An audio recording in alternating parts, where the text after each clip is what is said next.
எல்லாம் சொல்லுவாங்க மோசையோட அம்மாட்ட, உனக்கு இந்த பிள்ளையை நான் கொடுக்கிறேன், இது நீ எனக்காக வளர்த்துடு, நான் உனக்கு சம்பளம் தருகிறேன்னு சொல்லி அங்கே சொல்லுகிறார். அப்ப ஆண்டவர் நம்ம கருத்துல எல்லா இடத்துலயும் பிள்ளைகளை கொடுத்திருக்காரு. நம்ம எல்லாம் கர்த்தருக்காக வளர்க்க போறோமா, உலகத்துக்காக நம்ம வளர்க்க போறோமான்னு சொல்லி நம்ம பார்த்துக்கலாம். அதே மாதிரி மத்தேயு எழுதின சுவிசேஷம் 7ஆம் அதிகாரத்துல 24 இருந்து 26 வரைக்கும் வாசிச்சு பார்த்தீங்கன்னு சொன்னா, அங்கே அதாவது ஒரு கட்டடத்தை கட்டுறாங்க. அந்த கட்டடம் முதல் கட்டடம் கண்மலையின் மேல கட்டப்பட்ட கட்டடம். அது என்ன செஞ்சிச்சு? பெருமழை வந்தது, பெருமழை பெஞ்சிச்சு. ஆனா அந்த கட்டடம் இடிந்து விடவே இல்லை, ஸ்ட்ராங்கா நின்றுச்சு. சொன்னா கண்மலையாகிய கிறிஸ்துவின் மேல் அந்த கட்டடம் கட்டப்பட்டிருந்தது. 2வது கட்டடத்தை பார்க்கும் பொழுது அது மணல் மேல் கட்டப்பட்ட வீடா இருந்தது. பெருமழை பெய்து பெருவெள்ளம் வந்த பொழுது அந்த வீடு என்ன செஞ்சிச்சுங்க? நிலை இடிந்து போனதுன்னு சொல்லி நம்ம பார்க்கிறோம். பெரும்பாலான வேத சம்பவங்களை பார்க்கும் பொழுது நாகமானின் குஷ்டரோகத்தை நீக்குவதற்கு காரணமா இருந்தது ஒரு சிறு பெண் தான். இயேசு கிறிஸ்துவின் அந்த மலைப்பிரசங்கத்துல உணவு கொடுத்த ஒரு குழந்தை யாருன்னு சொல்லி பார்த்தீங்கன்னா ஒரு சிறு பையன் தான்.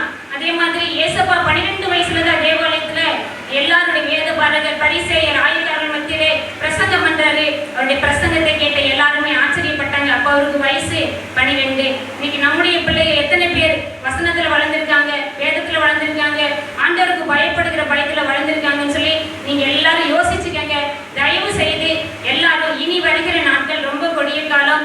நமக்கு எல்லாருக்கும் தெரிந்த மாதிரி ஒரே ஒரு அடைக்கலன்னு சொல்லி பார்த்தீங்கன்னு சொன்னா தேவனுடைய பாதுகாப்பு மட்டும்தான். வசனம் சொல்லுகிறது, பிள்ளைகள் கர்த்தரால் வரும் சுதந்திரம், கர்ப்பத்தின் கனி கர்த்தரால் கிடைக்கும் பலன். ஆகவே அந்த கர்ப்பத்தின் கனியாகிய ஒவ்வொரு குழந்தைகளையும் கர்த்தருடைய பாதத்தில் அனுப்பி கொடுங்க.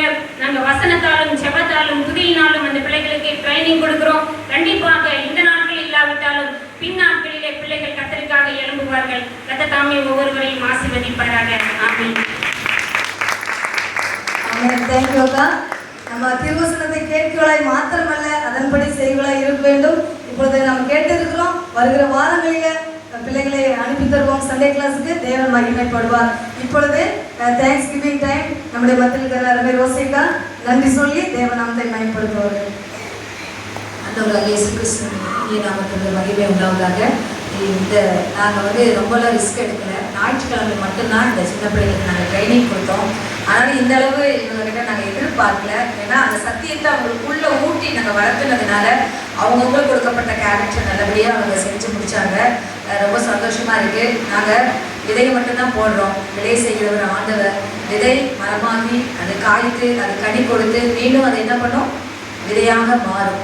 இந்த விதை ஒரு விதையாக மாறணும்னா அதற்கு நீங்கள் தான் ரொம்ப ரொம்ப முக்கியம். எங்களால் ஆன வரைக்கும் நாங்கள் பிள்ளைங்களுக்கு எவ்வளோ சத்தியத்தை சொல்ல முடியுமோ அவ்வளோ சத்தியம் நாங்கள் சொல்கிறோம். நீங்கள் நாங்கள் சொல்லிக் கொடுக்குறது மாத்திரம் அல்ல, நீங்கள் ஒவ்வொருவரும் உங்களுடைய பிள்ளை உங்கள் சொத்து அப்படின்னா நீங்கள் வச்சிருக்கிற பணமோ நகையோ காரோ பங்களாவோ இல்லை. உங்கள் பிள்ளைங்க தான் உங்களுக்கு சொத்து. அவங்களை எப்படியாவது பரலோக ராஜ்யத்துக்கு கொண்டு போக வைக்கிறது நம்மளுடைய கடமை. அதனால நீங்களும் வீடுகளில் பிள்ளைங்களுக்கு டைம் கொஞ்சம் ஒதுக்கி அவங்கள வசனத்தினாலும் ஆவியினாலும் அவங்கள வளர வைங்க. இம்மட்டுமாய் பொறுமையாய் எங்களுடைய கலை நிகழ்ச்சியை நீங்கள் கண்டு கழித்தீர்கள். இன்னும் அடுத்த ஆண்டு இன்னும் எவ்வளோ நேர்த்தியாக செய்யலாம் அப்படின்னு சொல்லி நாங்கள் யோசித்து கொண்டிருக்கிறோம்.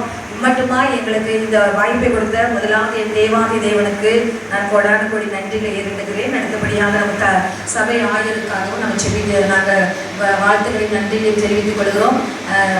சின்ன பிள்ளைங்களுக்காக நான் ரொம்ப எந்த பிள்ளைங்க வருவாங்க வரமாட்டாங்கன்னு திக்குன்னு அடிச்சுட்டே இருக்குது. ஆனாலும் இந்த நாளில் எல்லாருமே எல்லாம் அவங்களுக்கு கொடுக்கப்பட்ட வசனத்தில் எல்லாமே பிள்ளைங்க கொஞ்சம் கூட பிள்ளைராம அப்படின்னா எல்லாமே வசனத்தை சொன்னாங்க. பிள்ளைங்களுக்கு நான் நன்றிகளை தெரிவித்துக் கொள்கிறேன். அவரை கூட்டி கொண்டு வந்த பெற்றோர்களாகிய உங்களுக்கும் நாங்கள் வாழ்த்துக்களை நன்றிகளை மேலெடுக்கிறோம். இந்த பிள்ளைகளுக்காக நீங்கள் ஜெபிங்க. இவர்கள் தான் நான் வருங்காலத்தில் நாளைய தலைவர்கள். கர்த்தர் தாமே உங்களை ஆசீர்வதிப்பாராங்க.